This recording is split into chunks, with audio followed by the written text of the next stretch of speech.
Hey, welcome to Smash Factor. My name's Andy Fish, PGA Pro, and I'm glad that you're joining me to listen to a little golf talk. Over time, I'd like this show to be interactive. We'll get some emails, call in. You can ask me anything that you want about golf, and I'll try to answer it. Otherwise, the guests I have on, hopefully, will give you a couple tips to help your golf game and get out on the course and enjoying yourself. This week, I have Kevin Kramp, head professional at Hidden Glen Golf Club, PGA member and teacher. Very good teacher. I've watched him for a long time, learned a lot from him. So today we're going to have him on, and we're going to talk about how to get back into golf, how to start golf, and how to enjoy doing it. Those aren't always the things that go together. So we're going to try to help you get on the golf course and have a great time. So just sit back and enjoy my interview with Kevin Kramp.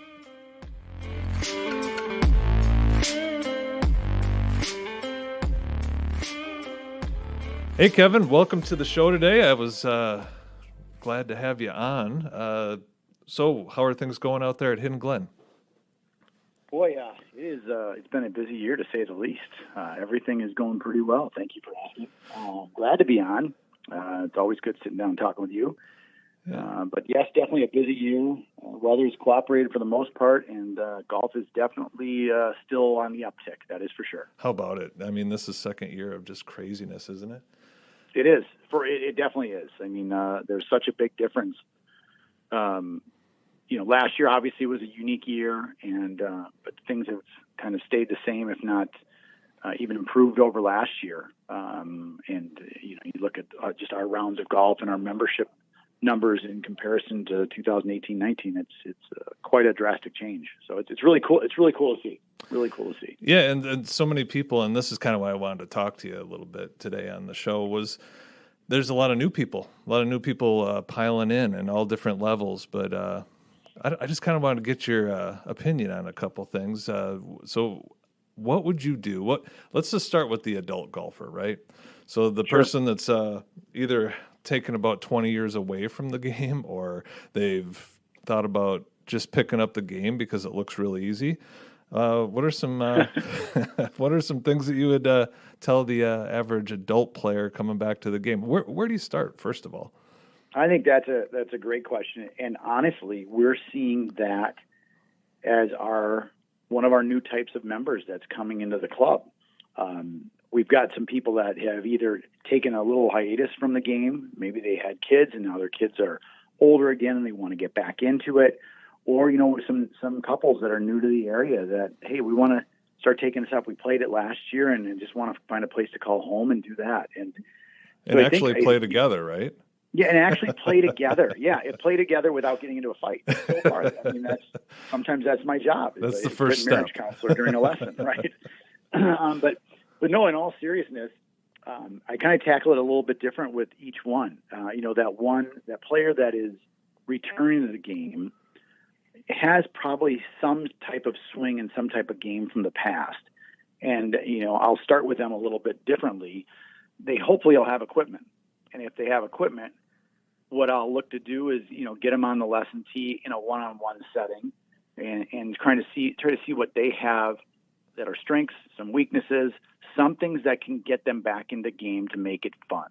And that's one of the biggest things I try to stress is it's a game and we have to keep it that way and to make it fun when you're out there. So we want to, take your strengths, make sure you keep working on those, and then gradually also try to improve those weaknesses. And most of the time, you can do that with a little equipment change. Yeah. If someone's not afraid to invest a little bit of money in their game because they're playing with 20-year-old equipment or 15-year-old equipment. So there's a really good, let's just look at that really quick. So you could, if you just wanted to go sky's the limit, you could drop $4,000 on a set of clubs. I guess that's super top end. Won't name PXG. Right. So if you went all in, you probably could spend about $5,000 actually. Yeah, you could spend some dough, but yes, you don't need that to start off. And I would even say, tell me if you agree with this. I don't even know if you need 14 clubs. 14 clubs is the rule, and I think a lot of companies like to say 14 clubs because they get to sell that many. But, right. What would you tell somebody just getting back into it? First of all, it's a heavy bag right away, right out of the gate, right? right out of the gate, it's a heavy bag. So it's really, it's funny you bring it up that way, because I kind of go through and do a bag analysis right away from the first time I see them. Mm-hmm. Get some data from using a launch monitor, and then from there, you're like, okay, hey, past this 5-iron, you're not hitting your old 4 and 3-iron any further than you're hitting your 5-iron. No, they're all going 160. They're all going 160. And boy, that's the number. I just had someone on the monitor today, so you got that right on the head. And so basically, it's those two clubs, they're gone. If you'd like to replace them, we can replace them with one hybrid, or maybe a fairway wood, like a 7-wood or a 5-wood. Yeah. So right away, you're kind of taking some stuff out. And at that point, even if they're looking to get a new set, you just saved them 2 irons that they weren't using, and right. probably are going to be able to get them more into a scoring club, which would be, a gap wedge, an approach wedge, whichever company you choose to go with. They'll have a different name for it, but basically that's that club that fits between the pitching wedge and sand wedge. Right. And with that in mind, now they've got a scoring club rather than a club that, what do you use your 4-iron for, sir? Well, I use that to punch out of the trees. Well, you really don't have to worry about that here. Don't need a hidden blend. Okay, You could skip it on the water, I think. Yes, exactly. We're going to get rid of that 4-iron, and we're going to get you something that you can score with. Yeah. But I agree with you wholeheartedly. I will say that I would do that more with juniors, slower swinging males, and slower swinging females. They'll be maybe 4-irons, a fairway wood or 2, and a driver, and that is it.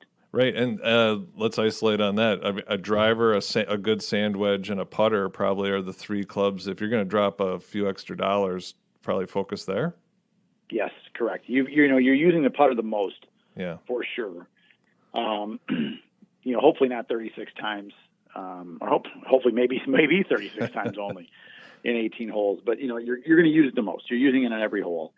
The driver, obviously, there's such a change in technology over things 5 years ago, 10 years ago for sure, 20 years ago. My God, it's a huge difference where there's incrementally large gains in distance, and not only that, but forgiveness and accuracy, right. which it makes it something you need to put in the bag to make the game more fun. And it's like, the psychology of it, right? When's the last time somebody came in and hit their driver all over the park and terrible, even though they had a good round and they felt good about it?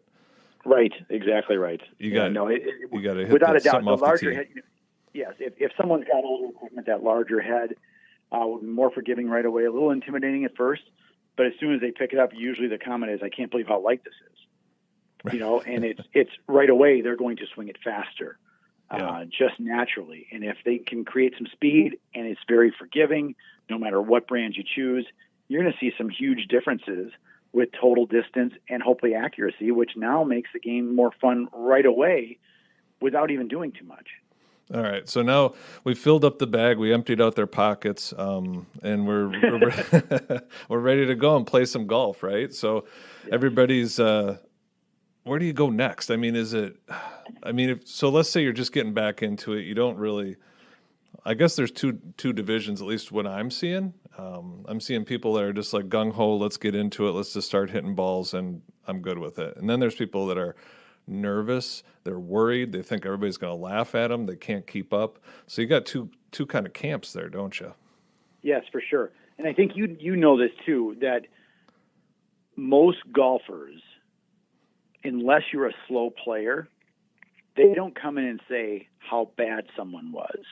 They'll say how slow someone was, but most golfers don't say that, because all golfers are usually consumed with themselves and what they're doing. We've all been bitten. Yes. I think it was last week. I didn't stretch out quite enough. Went to the first tee and cold topped the ball. I've been playing for a while. It happens. I'm not going to make fun of anybody. Rory McIlroy hit a ground ball onto the green the last couple weeks ago in a tournament. Yeah, he was one of those guys. It happens. Yeah, and I think the big thing is making sure you're comfortable with who you're playing with. Sometimes if you go out there, we'll get a new member and try to get them introduced with some people right away, especially if they're kind of at that 15 to 20 handicapper. We're not going to put them with the scratch player that hits it a long ways. We're going to find a group that's going to be pretty similar to them, that they can introduce them to other friends, and then all of a sudden now they're in a group and they feel comfortable being out here. Right. And I think that's one of the biggest things. It's a combination of that new golfer or returning golfer willing to take a chance and play with someone different, but also too having the ability to be able to be comfortable in their own skin to go give it a shot. Right. I also, the one question I always ask a lot of the beginner, well, actually every golfer that comes through the door, why are you doing this, right? Why are we even on this golf course? And Exactly. you get all the answers like, oh, I love the how hard I have to work. I want to do all that junk, which isn't true. And then they start to tell you the truth, which is I like to hang out with my friends. I like 4 hours away from the office. I like to go have a couple of drinks with my pals, right? So this is, I don't know, just in my book, that's the energy that's going to get you back because you got to practice this game, right?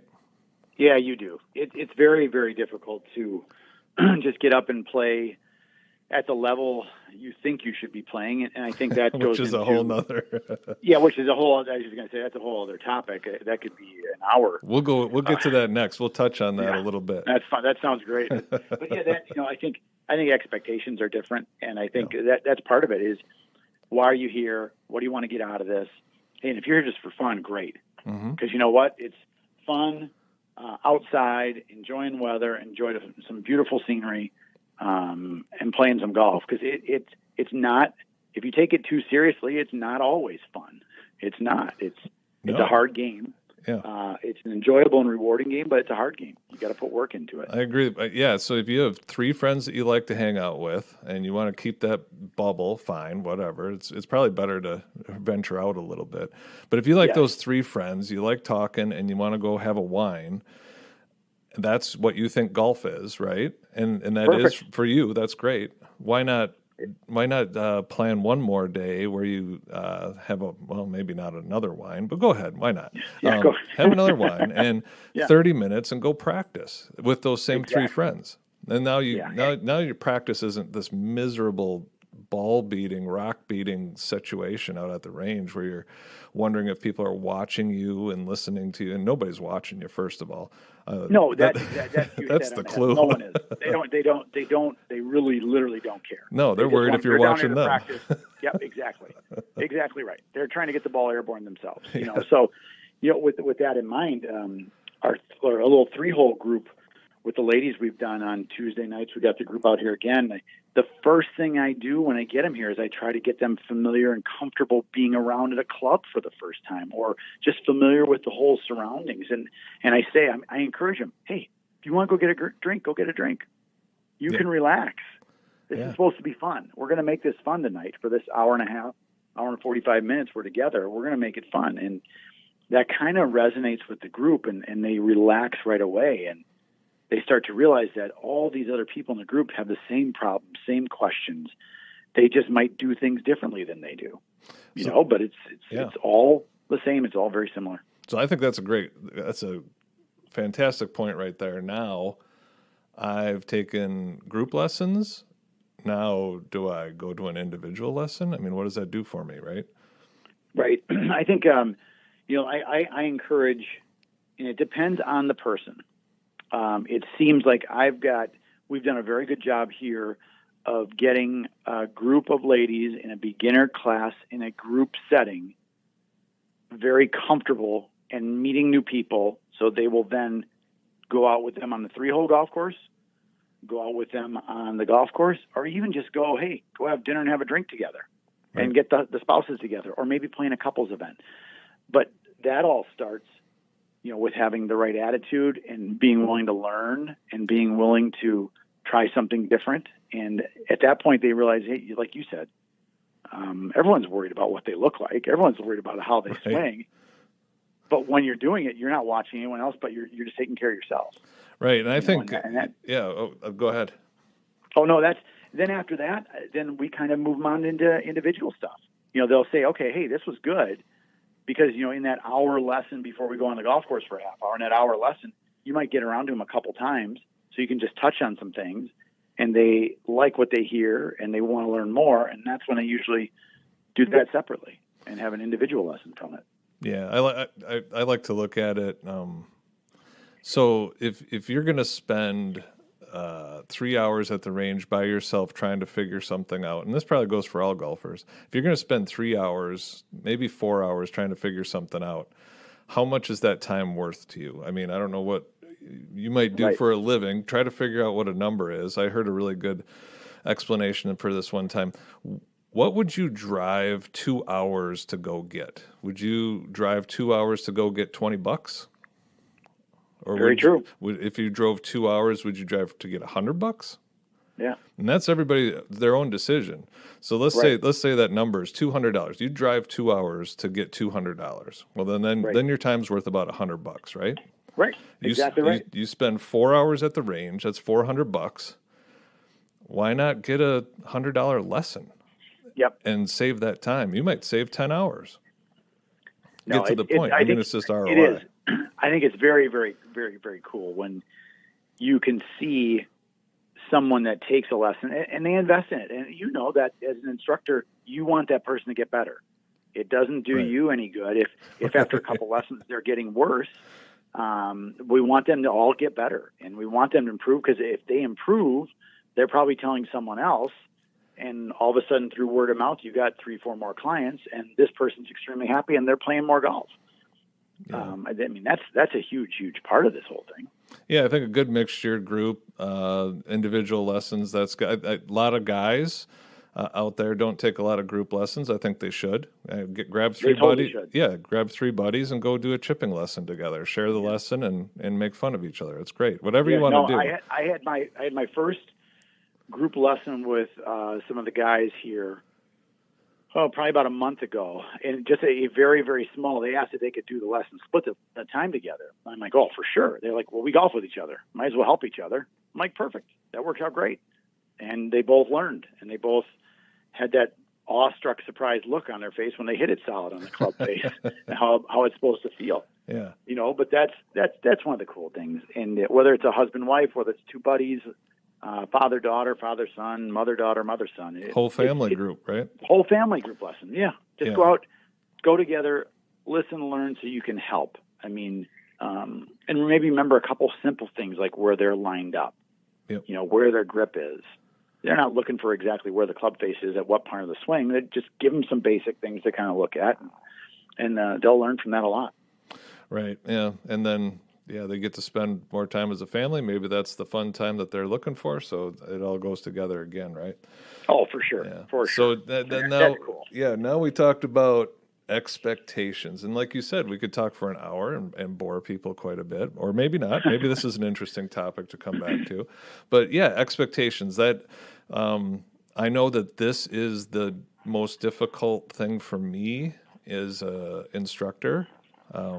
Over the years, it's definitely become a little bit easier, but it's really hard to bridge that gap between what the person expects out of their golf game after a certain amount of practice and what that they could possibly get. Yes, correct.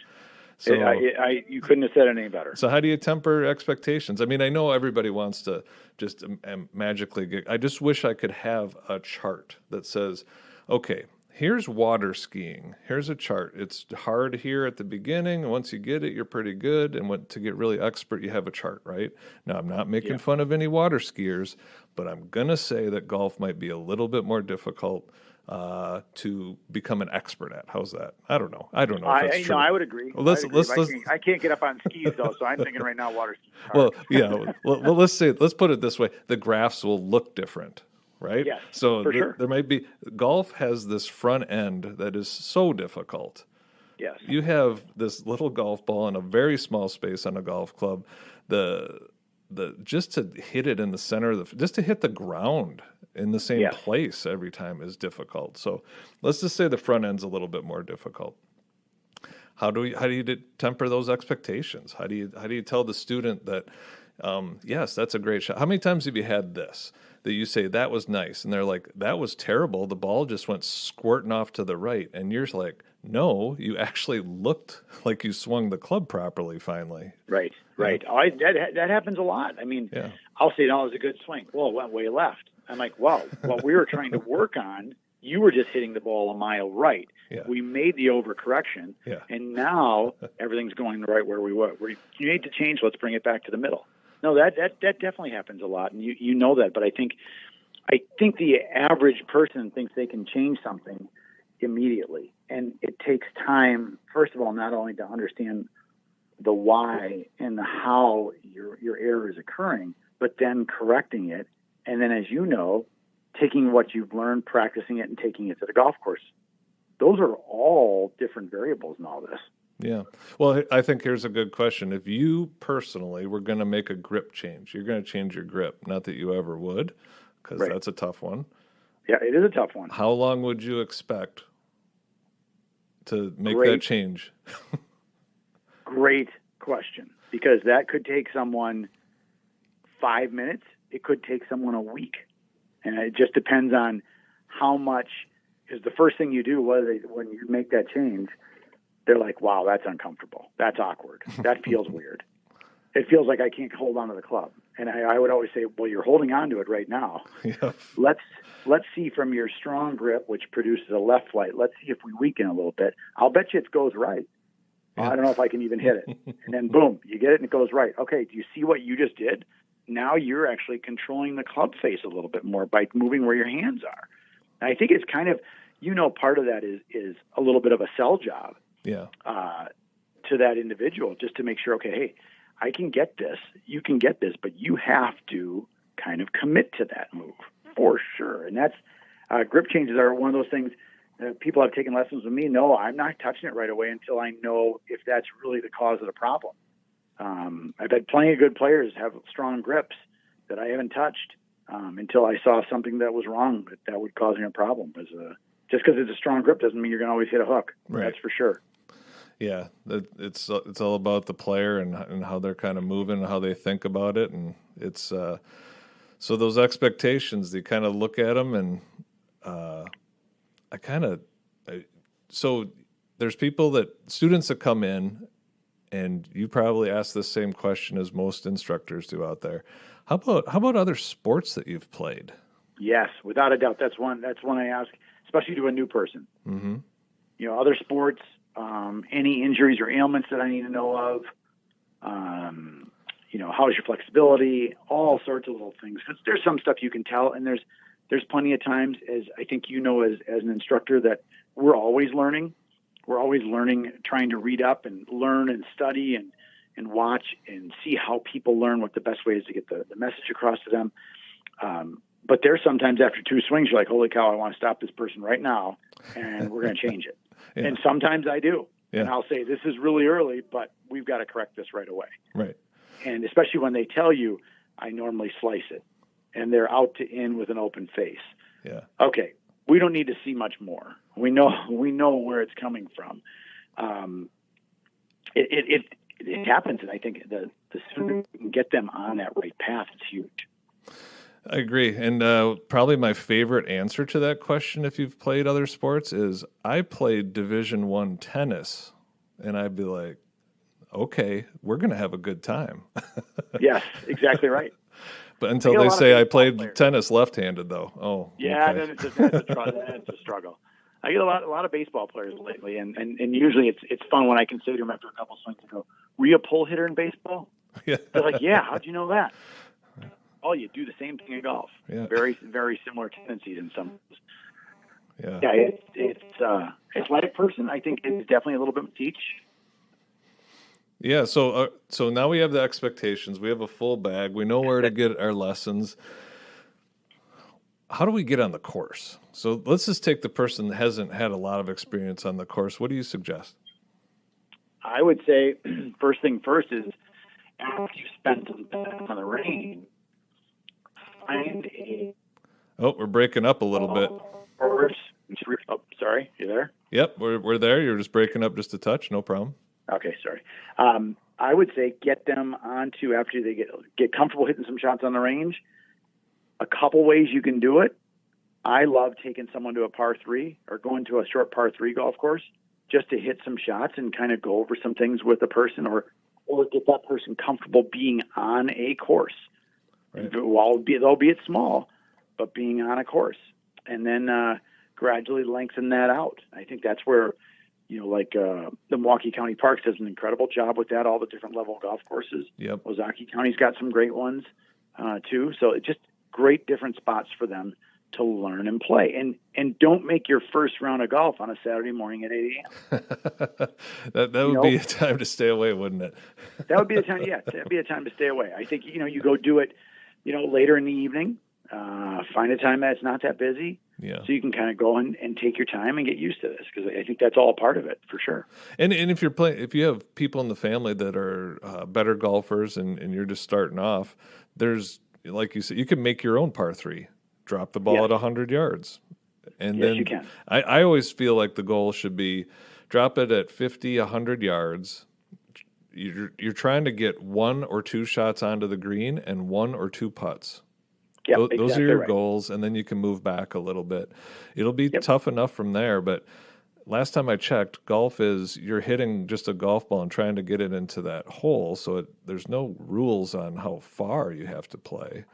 No, not at all. Just learn Not how at to all. play the game, right? And what I see a lot, right. and you probably hear it all the time, I went out with my husband, and I hit off the tee, and then I hit like 7 times, and then there's people coming up behind us, so I put it in my pocket, I sat in the cart and waited for the next hole. Yeah. Well, you didn't play golf. You were playing. No, you didn't, right. Hit and find, which is fine, but Right. let's do some putting, right? No, exactly right. Just set a number. Set a personal par. And, I love your approach there. We do it with the kids here too. And actually with the adults, let's play our 3-hole golf course. We're going to start, first hole is going to be 20 yards. If you make a 4 here, you can go back to 30 yards on the next hole. If you make a 4 there, go to 40 yards on the next hole. If you don't, play the next hole at 40 yards, just to get your, like you said, maybe 1 or 2 shots on the green, hopefully 1 or 2 putts. We know that doesn't always happen, but that's the kind of the idea. So, okay, there's your personal par. And really, because the golf course, par is a very unrealistic number for a lot of people. I mean, we'll get people thrilled to death. They come in and say, hey, I made a par on whatever hole it is, or I made 2 pars out there today. And that's cool. It's rewarded instructors to do that, All right. Well, cool. I think hopefully we've helped somebody out get started, or at least maybe they're going to think about it now. Yeah, no, I hope they do too. Hopefully in the right way. Yeah, right, in the right way. It's a great time to get out and play, and golf is becoming more entertainment at some of these practice facilities, which is awesome. With the introduction of Top Golf and Top Tracer technology at these places and TrackMan ranges, it makes it fun. It makes it a game, and definitely go out and do it with a friend and grab someone maybe that's going to try the game together, and maybe join a league. Who knows? Just get something, just to get out there, get involved, and have some fun with it. Absolutely. Well, thanks, Kevin. I really appreciate your time and sharing this call with me. I appreciate it. I'm sure no problem, buddy. Thank you. We'll Appreciate talk about some more stuff. The game. Oh, well, yeah, thanks. You bet. And thank you, Kevin Kramp, head golf professional at Hidden Glen Golf Club. Just keep enjoying the summer and try not to get too tired out there. You got it, buddy. Thanks a lot. All right. Take it easy. You too. All right, thanks for listening to Smash Factor. Again, I'm Andy Fish. I appreciate you sticking around and listening. If you want to get in contact with me, or if you have some questions about golf, you can email me at andy@andyfishgolf.com, and I'll try to answer your questions. I'll bring the questions back on next week, and we'll talk about them. Thanks for listening.